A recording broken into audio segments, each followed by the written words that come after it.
अस्सलाम वालेकुम, मैं हूं सहर और आप देख रहे हैं मेरा यूट्यूब चैनल। उम्मीद है आप सब खैरियत से होंगे। नाज़रीन, आज की वीडियो में हम आपके लिए लेके आए हैं बहुत ही शानदार टिप्स।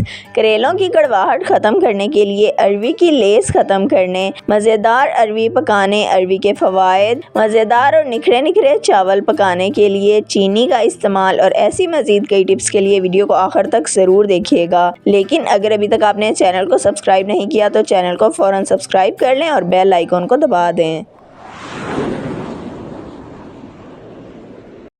करेले की कड़वाहट दूर करने के लिए, करेले की कड़वाहट आसानी से निकालने के लिए करेलों को छीलकर छोटे छोटे टुकड़ों में काट लें। अब इन्हें फैलाकर इन पर नमक छिड़ककर धूप में रख दें। आधे घंटे के लिए धूप में पड़ा रहने दें और इसके बाद इन्हें खूब मल कर धोएं और अच्छी तरह निचोड़कर तेज़ गरम घी में तल लें। अब इनमें टमाटर प्याज डालकर गोश्त या कीमा में पकाएं।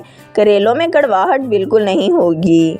नंबर 2, करेलों की कड़वाहट दूर करने के लिए करेलों को नमक लगाकर आधे घंटे के लिए रखें। आधे घंटे के बाद इन्हें मल कर 3 बार पानी से धोएं। अब इन्हें एक डिश में बिछाकर धूप में रख दें और अच्छी तरह सुखाएं और इसके बाद घी में फ्राई करके पकाएं। इस तरीके से करेलों की कड़वाहट ख़त्म हो जाएगी। नंबर 3, करेलों की कड़वाहट ख़त्म करने के लिए करेलों को छीलकर इनके दरमियान में चीरा लगाकर बीज निकाल लें। अब इनमें नमक, दही और आटा मलकर आधे घंटे के लिए रख दें। आधे घंटे के बाद अच्छी तरह इन्हें धोकर पका लें तो ये कड़वे नहीं होंगे। नंबर 4, करेलों की कड़वाहट ख़त्म करने के लिए एक कच्चा आम या कैरी काटकर थोड़े से पानी में उबालें। जब पानी को जोश आ जाए तो इसमें करेले काटकर डाल दें। जब करेलों को 4 से 5 जोश आ जाएं तो चूल्हा बंद कर दें और इसी पानी में 10 मिनट के लिए करेलों को पड़ा रहने दें और इसके बाद इन्हें छान कर धो लें और पकाएं। करेले कड़वे नहीं होंगे। अरवी की लेस ख़त्म करने के लिए, अगर आप अरवी की लेस आसानी से ख़त्म करना चाहते हैं तो इसके लिए अरवी को छीलकर छोटे छोटे टुकड़ों में काट लें। इसके बाद इस पर नमक छिड़ककर 15 मिनट के लिए ढाँप कर रख दें।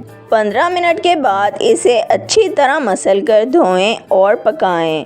अरवी की लेस बिल्कुल ख़त्म हो जाएगी।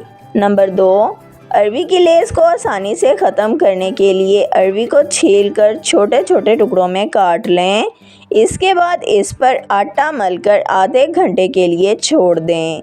आधे घंटे के बाद अच्छी तरह मल कर अरवी को धोएं। अगर आपके पास लस्सी मौजूद हो तो इससे धोएं और पकाएं। अरवी पकाते हुए इसमें 2 से 3 चम्मच दही ज़रूर डालें।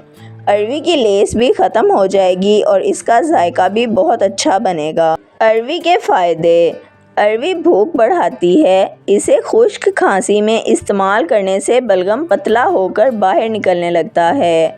थोड़ी सी काबिज़ है, इसलिए इसमें थोड़ी सी कलौंजी, बड़ी इलायची और गोल मिर्च मिलाना बहुत मुफीद है। चीनी का इस्तेमाल, अपनी ग़िज़ा में चीनी का इस्तेमाल कम से कम करें क्योंकि चीनी या चीनी वगैरह से बनी हुई मीठी अशिया आपके जिस्म में मौजूद बैड बैक्टीरिया को ग़िज़ा फराहम करती हैं। चावल खिले खिले बनाने के लिए, अगर आप चाहते हैं कि चावल पकने के बाद खिले खिले और निखरे हुए नज़र आएँ तो चावल डालने के बाद इन पर 1 लीमू का रस भी निचोड़ दें। इसके बाद चावल पकाएं तो ये अलग अलग और खिले हुए चावल बन जाएंगे। वीडियो को लाइक, शेयर और सब्सक्राइब कर दें। बेल आइकन को दबा दें ताकि आपको हमारी आने वाली तमाम वीडियोस का नोटिफिकेशन सबसे पहले मिलता रहे। वीडियो को अपने फ्रेंड्स और फैमिली के साथ ज़रूर शेयर करें ताकि वो भी इन कीमती टोटकों से फ़ायदा उठा सकें। अगर आप भी किसी मसले का हल जानना या बताना चाहते हैं तो कमेंट सेक्शन में लिख दें। अपना ख्याल रखिएगा। हमें इजाज़त दीजिए। अल्लाह हाफिज़।